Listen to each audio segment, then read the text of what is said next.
Pakistan super league টি-20-তে চুক্তিবদ্ধ হলেন বাংলাদেশের তারকা পেসার মুস্তাফিজুর রহমান। ৬,৪৪,০০,০০০ পাকিস্তানি রুপিতে তাকে দলে নিয়েছে লাহোর কালান্দার্স।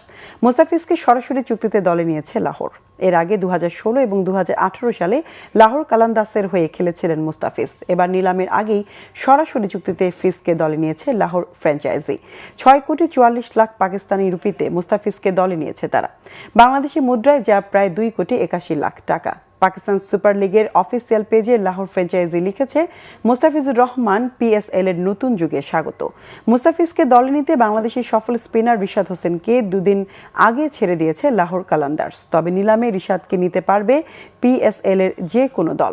এদিকে ক্রিকেট বিশ্বে মুস্তাফিজ এখন আলোচিত এক নাম। এই মৌসুমে আইপিএলে ৯,২০,০০,০০০ রুপিতে কলকাতা নাইট রাইডার্সে খেলার জন্য চুক্তিবদ্ধ হয়েছিলেন ফিজ, কিন্তু নিরাপত্তা ইস্যুতে তাকে আইপিএল থেকে বাদ দেয় বিসিসিআই। এই ঘটনায় শেষ পর্যন্ত বাংলাদেশ টি-20 বিশ্বকাপ বয়কট করেছে, জানিয়ে পরবর্তীতে আইসিসি বাংলাদেশকে বিশ্বকাপ থেকেই বাদ দেয়।